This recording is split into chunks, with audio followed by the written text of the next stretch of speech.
Buenos días, buenas tardes y buenas noches a quienes nos acompañan desde hace largo tiempo analizando la semana política, junto a Juan Andrés Lagos, periodista, integrante de la Comisión Política del Partido Comunista de Chile. ¿Cómo está Juan Andrés? Buenos días. ¿Qué tal? Buenos días. Veo que anda por ahí, por las calles de Santiago. Así es. Oye, Juan Andrés, Por ejemplo, eh, fíjate que a nivel nacional, una de las cosas que yo diría que ha impactado, ¿no es cierto? No solamente al mundo político, sino que yo tengo la impresión que también es un golpe a la ciudadanía y que, y que es el resultado de lo que nosotros también hemos venido conversando en este programa durante largo tiempo y que tiene que ver con esta crisis, ¿no es cierto?, en el ámbito de la justicia. Esto de que no hay culpables, no pasó nada con lo de SQM, no pasó nada con el tema de la corrupción, ¿no es cierto?, del traspaso de dineros a diversos sectores políticos por parte de una empresa. Y fíjate que luego de años, nada. Y ese nada implica que aparentemente la investigación estuvo mal hecha, que no sé qué, que no sé cuánto. Bueno, finalmente las personas que estaban ahí acusadas, todas salen libres de polvo y paja. Y todos nos quedamos mirando hacia la ventana diciendo, bueno, aquí hubo recursos, aquí hubo tiempo, aquí hubo cuánta cosa que pasó en todo esto, bueno, en una década. Y sin embargo, el resultado es nulo, cero. La élite sale limpia, libre y coleando. Juan Andrés, mira, yo creo que es altamente preocupante, pero efectivamente, como tú lo has dicho bien, Omar, aquí lo hemos planteado muchas veces, muchas veces. Son más de 10 años, si yo no me equivoco. Más de 10 años. Entonces vamos a las causas, vamos a las causas. Yo creo que esto es una vergüenza. Yo creo que esto es un golpe más que desprestigia la administración de justicia, evidentemente. Lo hemos dicho muchas veces. Aquí hay una, una situación que ha estado siendo estudiada permanentemente por muchos años, en relación a cuál es más que la percepción, es lo que se construye como opinión real a la ciudadanía respecto a la administración de justicia. Estamos hablando del concepto de justicia para los ricos y justicia para los pobres. O sea, es una cuestión muy fuerte, y que hay desigualdad frente a la ley. Esto que está acusando agudiza mucho esta percepción que yo la comparto, ¿eh? O sea, creo que ya es mucho más allá de una percepción. Creo que en forma y fondo quienes sostienen en donde lo sostienen, que aquí las instituciones funcionan, están siendo de alguna manera, luego con mucho respeto, pero de alguna manera cómplices de esta situación. Hay que ir a las causas, hay que ir al fondo. Aquí se hizo una reforma procesal penal hace varios años atrás ya, cuando la concertación y la derecha hacían prácticamente lo que querían en el país, tenían representación parlamentaria, tenían gobierno, tenían todo el poder, pacto transicional de los 90 en adelante, también lo hemos dicho otras veces.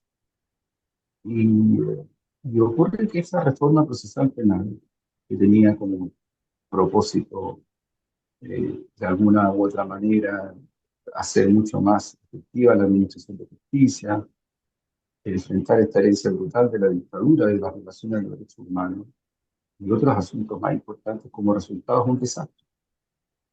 Pero la élite, y lo digo con mucho respeto, y ojalá no le disparen al mensajero, porque la costumbre es esa, victimizarse y disparar. Eso es lo que hace la élite en Chile. De todos lados, transversalmente, victimizarse y disparar. Pero no se hacen cargo de las causas. Y las causas son las que son. Creo que aquí hay un punto de referencia que es imposible no poder considerar. El Ministerio Público es parte de esta reforma procesal. Opera con una politiquería que está chatada, es un ejercicio de un poder político. Y yo creo que los resultados son los que son.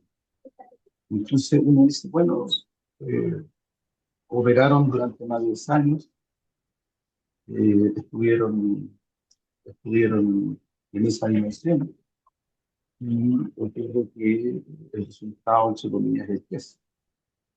Por lo tanto, frente a esta situación, yo diría que se hace mucho, mucho más necesario una revisión más a fondo, una visión cualitativa, una cuestión que ponga en el centro el cambio radical en la administración de la justicia, porque también en el Poder Judicial, en otros ámbitos, también están operando circunstancias muy graves. Lo hemos dicho otras veces, a la persecución en contra de Daniel Howard, otros casos de esta dimensión. O sea, hay un nivel que yo creo que ya no se soporta más en un contexto en el cual se están produciendo situaciones tan terribles como la muerte de un niño, los problemas referidos al abuso y al robo, porque eso es un saqueo desde el punto de vista de servicios tan básicos como la luz. Ese es el estado real. Yo en esto creo que más allá de formas, esto es real, esta es la realidad. Y obligarla o sacarse los pillos o insistir con este majadero argumento que a mí me parece muy complejo de usar.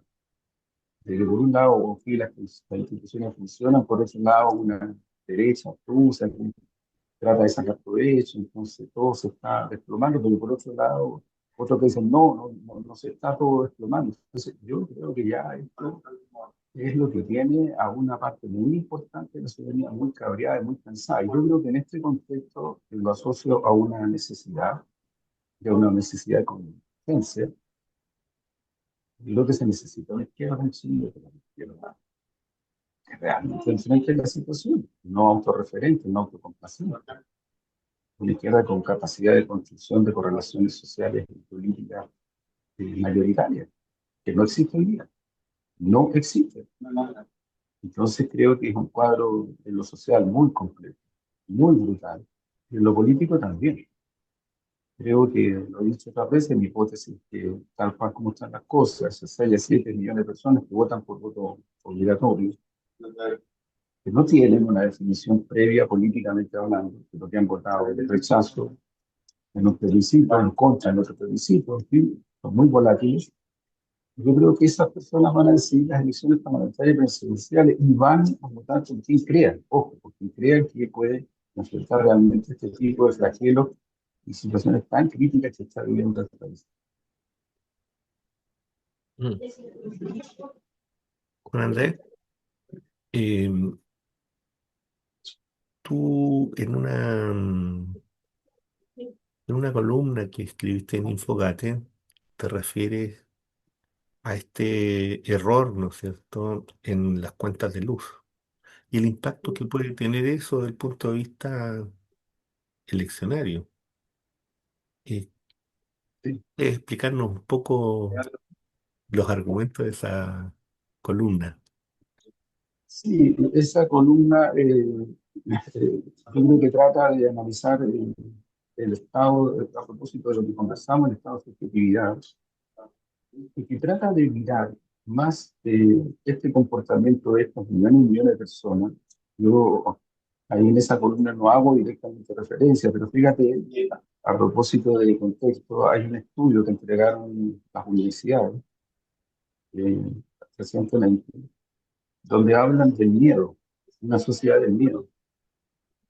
Y son estudios, no son encuestas, ojo, son estudios, o sea, son mucho más fuertes desde el punto de vista de su credibilidad y el análisis y la subjetividad chilena. Estas son las universidades, ¿no?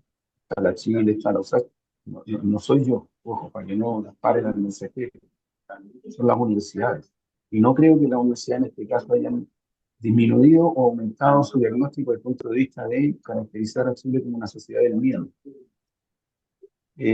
Bueno, esto yo en Infogate no sé si lo pongo así, pero hice una recordación respecto de que ya el año 96 estuvo el PNUD, encabezado por Norbert Lechner, develaban un libro de Tomás Murián, que yo lo recomiendo, Anatomía de un mito, cuando en ese momento la embriaguez neoliberal en Chile era total, era total, era total.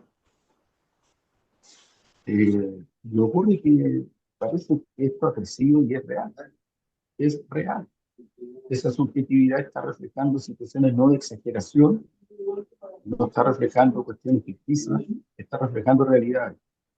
En ese contexto, lo que no aparecía en las elecciones era porque había voto voluntario. Entonces, estas 6, 7 millones de personas, incluidos los que en algún porcentaje votan por voto voluntario, eh, se evidenció este comportamiento, esta conducta, esta actitud, insisto, alrededor de 6 a 7 millones de personas, que cuando lo hacen votan como votan, ¿no? Y votan porque están superadas por las situaciones que viven, de pervivencia, salud, educación. Volvió a quedar una situación muy crítica en el tema de educación en estos días, que es decir, crimen organizado, delincuencia, vivienda, más de 1.000 campamentos, más de 1.000 en todo Chile, ingresos, incertidumbre frente a eso, el tema salarial, el tema trabajo. En estos días hay estudios, encuestas, indicadores que muestran que esto ha subido mucho en las mujeres y en los jóvenes, el tema de la precariedad. Entonces, frente a esto, en un contexto electoral como este, uno ve dimes y diretes, se sacan ronchas.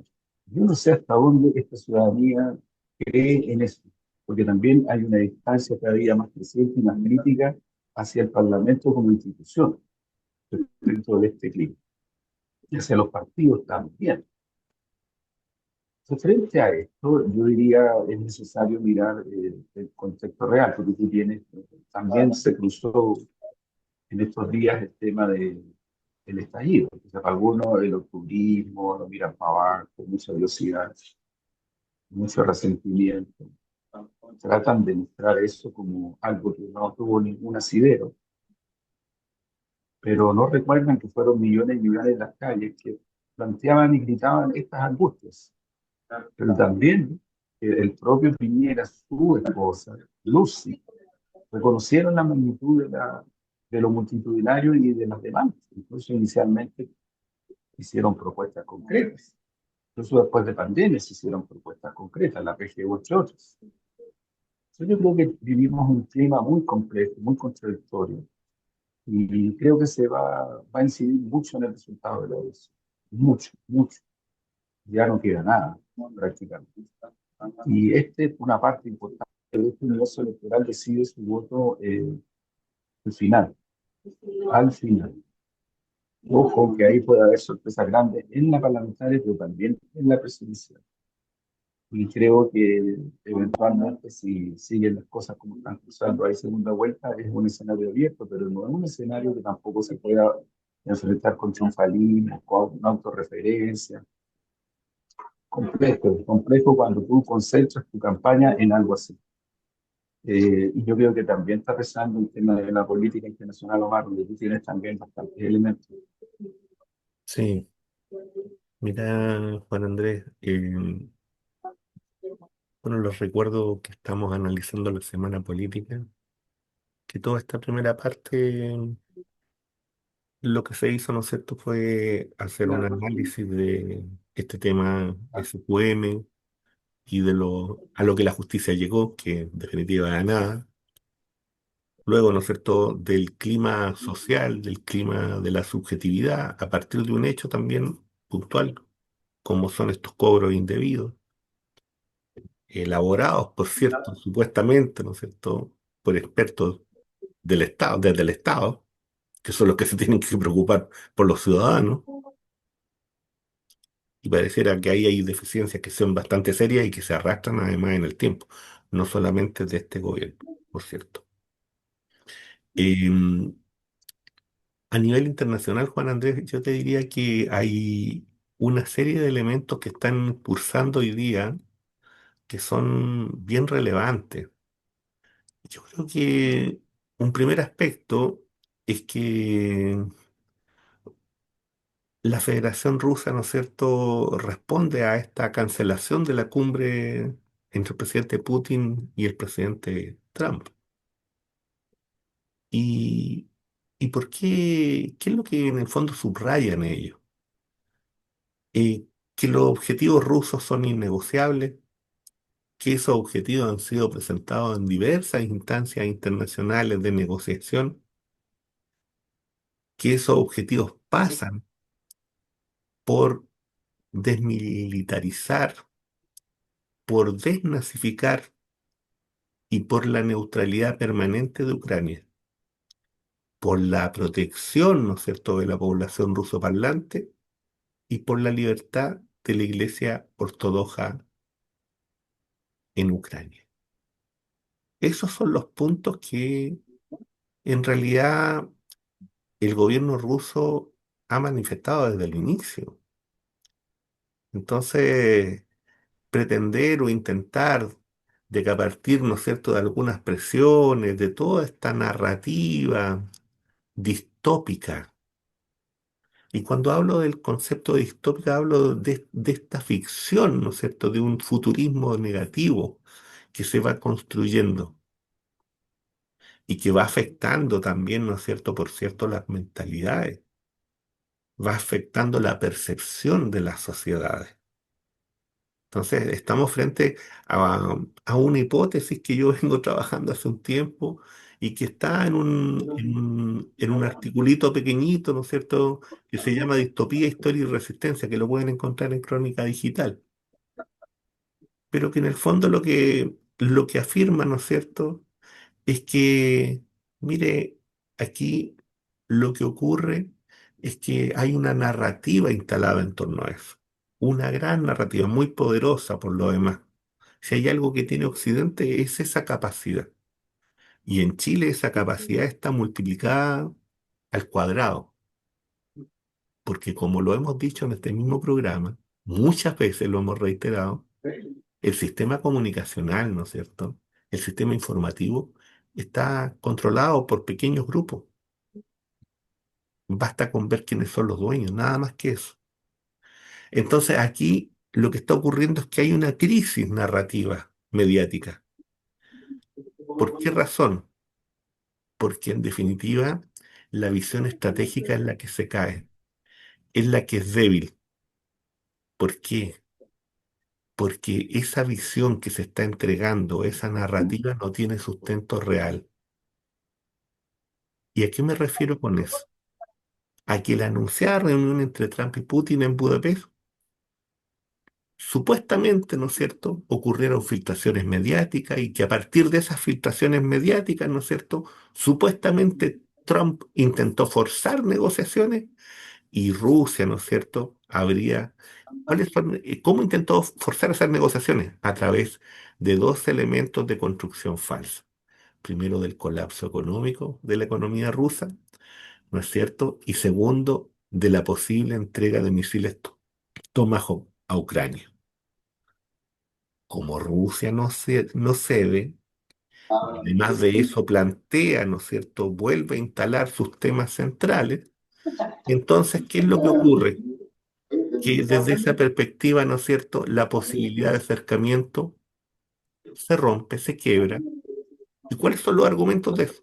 Primero, que las fuerzas rusas avanzan en todo el frente, especialmente en el Donbass, en el sur, en Kherson, en Zaporilla, que la infraestructura ucraniana, la eléctrica, la ferroviaria, la industrial, está destruida en más de un 60%, que hay escasez crítica de tropas, que en este momento hay 250.000 desertores en la línea de y que las líneas de defensa en este minuto están sostenidas casi únicamente por drones, que hay una reducción del 57% de los suministros militares occidentales. O sea, el desastre es absoluto. Ese es el punto de realidad. Y frente a eso, ¿no es cierto?, las posibilidades de negociación, ustedes comprenderán que son escasas. Estoy pensando desde el punto de vista de la lógica occidental, que lo que han presentado, ¿no es cierto?, es venir y decir de que el ejército ruso es antiguo, de que más o menos que sus armas son de la Edad Media, que los soldados rusos son unos incompetentes, que todo es una incompetencia y que ellos son los maravillosos. Ellos son lo más que hay. Y sin embargo, en el campo de batalla, la situación es completamente distinta. Y eso tiene un impacto global. y tiene un impacto desde el punto de vista de esta dimensión que es la construcción multipolar, porque en la medida que Rusia avanza, en la medida que la OTAN es derrotada, entonces, ¿no es cierto? Estas potencialidades del mundo multipolar, esta idea de que otro mundo es posible y otras relaciones políticas, sociales, económicas, militares son posibles, evidentemente que este mundo unipolar que pretende seguir existiendo en las condiciones de los 90 entra en una crisis profunda. Y esa crisis profunda es la que estamos asistiendo hoy. Y a esa crisis profunda viene la respuesta de lo que está ocurriendo, ¿no es cierto? Por ejemplo, en el Caribe, por ejemplo, en Gaza. Eso obedece a esta situación en donde su pretensión de poder sostener esta crisis a partir, ¿no es cierto?, de cruzar la frontera en el este y por tanto tratar de castigar a la Federación Rusa desde el punto de vista económico, desde el punto de vista de sus recursos, que esos recursos fueran a reponer esta crisis económica que tiene Estados Unidos al interior, que es crisis económica, que es crisis política y de otras, y de otros temas que de largo tocar. Bueno, eso es lo que hoy día está desencadenando, ¿no es cierto?, este tremendo desastre, en donde Europa no tiene respuesta y en donde el presidente Trump tampoco tiene respuesta y no puede tenerla. Y no puede tenerla porque si llegaran a usar esos misiles Tomahawk, la Federación Rusa ha sido muy clara, mire, los misiles Tomahawk nosotros no podemos saber si esos misiles tienen carga atómica o no tienen carga atómica. Nosotros no podemos esperar a que llegue a suelo ruso para saber qué tipo de carga tiene. Entonces la respuesta va a ser de acuerdo, ¿no es cierto?, a la política militar elaborada por la Federación Rusa. Y es que va a considerar que eso significa un ataque, ¿no es cierto?, de corte atómico, con las consecuencias que eso significa. Y eso se lo ha explicitado y se lo han explicado a la Unión Europea, a la OTAN, al presidente Trump. Esa es la situación. Es así de clara, es así de grave, pero también la solución pasa, ¿no es cierto?, por el reconocimiento de la realidad. Juan Andrés. Sí, solo algunas cosas nomás, porque comparto el análisis. En nuestra región, en México y Brasil y Colombia, por cierto, son los países que yo creo que han planteado con mayor sentido ético, estratégico y de defensa de la integración, el multilateralismo y los intereses nacionales de Estado, han planteado una posición respecto de esta forma guerrerista, intervencionista y brutal que mirando el gobierno de Trump. También lo han hecho otros gobiernos. Pero destaco esto porque tengo la impresión que en nuestra región, lamentablemente, no es solo un error. Esto ya es otro tipo de política y hay que tomarlo ya de una vez por todas.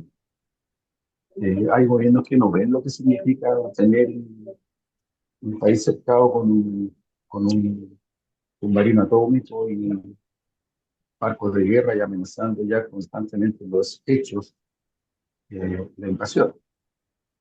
Que tampoco toman, parece muy en profundidad lo que significa lo que ha denunciado el canciller de Cuba en estos días, la presión norteamericana para que, ahora que se va a votar el tema del bloqueo en Naciones Unidas y en otra instancia, haya gobiernos que se distancien, que se abstengan, en fin. Yo creo que lo que está haciendo este gobierno criminal en nuestra región es abrirle paso a la guerra, a la intervención, a la división entre los estados y en los estados. Y hay muchos elementos para que quede en evidencia esto. Y yo creo que ya llegó la hora de tomar posición.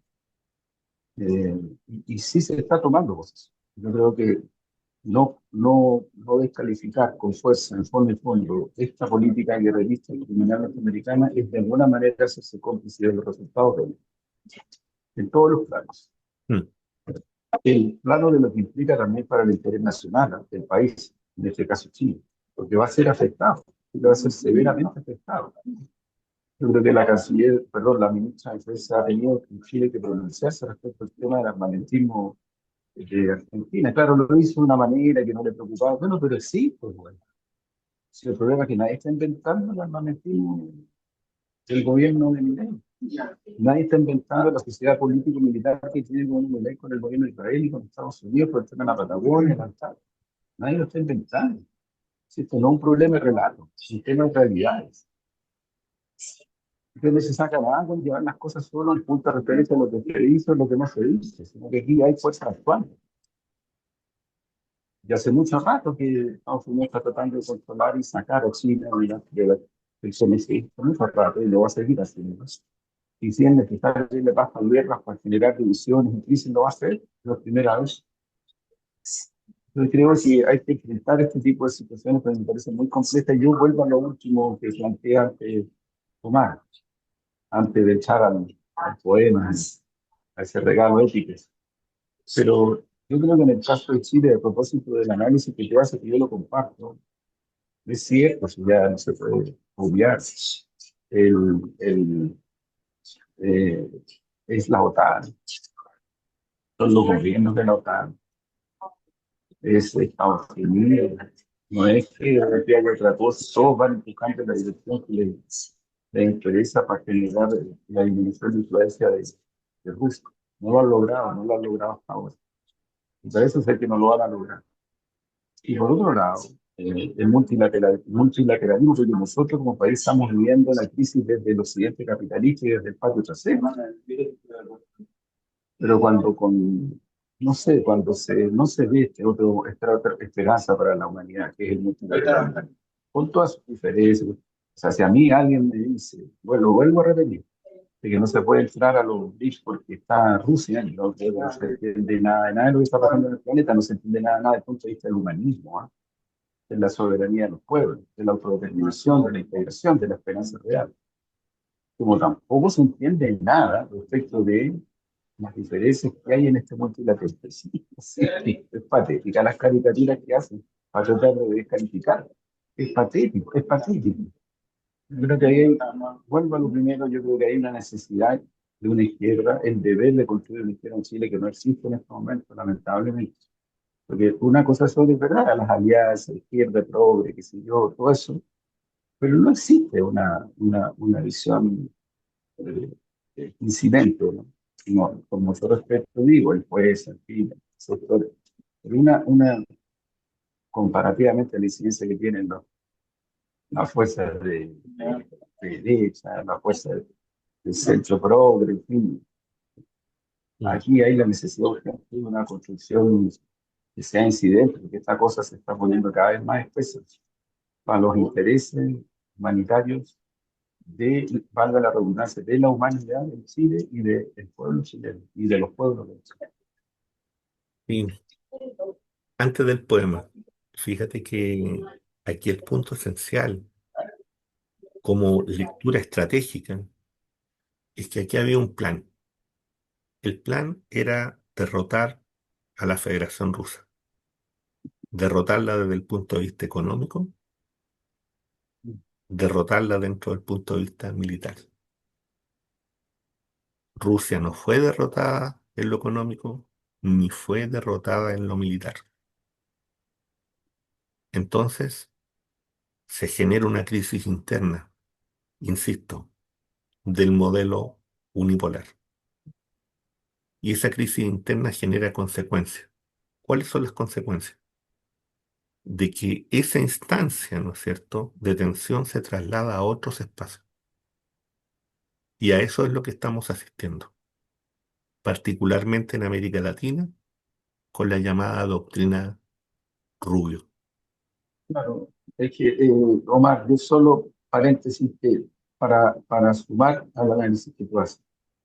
Es que este es un intento desesperado de recomposición que hace el imperialismo Así es, desesperado. Y yo creo que los genocidios y las guerras son la norma. Todo lo demás es una cuestión ficticia, absolutamente ficticia, absurda. Por eso digo que, de alguna u otra manera, quien, quien cree o reconoce algún grado de legitimidad a esta acción se hace cómplice. Es inevitable. No es que uno lo diga, es que así, es inevitable. claro. Y por eso hay que mirar con mucha atención este componente. Cuando yo digo que el objetivo de Washington es sacar a China de Cono Sur, no, no estoy diciendo una opinión, es una realidad. Y si necesitan guerra, lo van a impulsar con guerras. Si ya lo están haciendo. ¿Está de acuerdo con eso o no está de acuerdo? ¿Cree que hay una alternativa a eso? Bueno, podríamos conversarlo, pero yo no creo que haya una alternativa a eso. O sea, separarse del multilateralismo en nuestra región es simplemente debilitar la posibilidad de enfrentar a esta fuerza hegemónica. Y es lo que está haciendo la presidenta de México, el presidente de Brasil, el presidente de Colombia, el presidente de Venezuela, el presidente de Cuba, el presidente de Bolivia, el actual. Es lo que están haciendo. Y es lo que creo que es necesario hacer, con urgencia, no con relativismo, con urgencia, no con panamericanismo, con integración, con sentido bilateral, multidimensional. En fin, hay muchos componentes. Sí, sí. Porque lo otro, ¿no es cierto?, es glorificar a Trump, como lo hizo un señor por ahí, del Mercurio, y establecer O sea, oraciones, oración glorificarlo de gracias, señor Trump. claro, Omar, o desconocer la fuerza que tiene. Sí, sí, sí, sí. Así es. Bueno, ha habido gente interesada, por cierto, en esta idea, ¿no es cierto?, de este círculo de lectura. Ya tengo algunos que se han anotado, están ahí. Primera semana de noviembre, empezamos. Así que si siguen habiendo gente interesada, bueno, anótese en los comentarios y veremos cómo los vamos a contactar. Del sobreviviente al renegado. Pasamos de la tragedia a la comedia y para usted la frase es un dato más de la causa. Las hojas caen y vuelven a rejuvenecer, dormitando con sus barrigas pegadas a la tierra. A veces el otoño se eternizaba entre aullidos feroces de jóvenes con aire vivaracho. Nadie se molestó en decirnos que tomarse el poder estaba pasado de moda y era un patrimonio particular de los centroamericanos. Esther Cabrera murió sin saberlo. Pedro Riveros se habría ahorrado unos cuantos años de cárcel si se hubieran tomado la molestia en informarnos. Debe ser por eso que al distinguirlo con su traje pulcro y aire europeo, hablando de las bondades del empresariado, una imagen, entre varias de otra época, cruzan por mi mente cual zapping, bajo formato de fotonovela. Lo recreo barbón y de poncho, con aire monacal, citando de corrido el manifiesto comunista, desglosado por Althusser. Mientras los proletarios del rincón del mundo lo aplauden a rabiar, confundo la escena con un recital de los prisioneros, a los albores de 1985, pero usted no es Pedro, no es Jorge González, con su voz marginal, entonando en otra, es otra noche más de caminar, es otro fin de mes, sin novedad. No, usted retoca el cuadro con su mano izquierda agitándose en el aire pesado del Santiago trémulo de ese entonces, cual guiño a una postal de Lenin, y el tono es una perfecta alegoría a la primera declaración de La Habana. Sin duda, un buen actor, aunque dicen se especializó en economía. Lástima, fíjese que era todo un talento.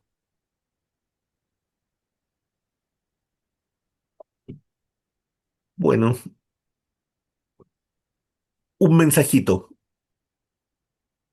para eso Gracias, del Omar. siglo Muy bueno. XXI. Muy bueno. Un abrazo, que estén muy bien Un abrazo. y ya podremos vernos la próxima semana. Chao, chao. Nos vemos. Chao, chao.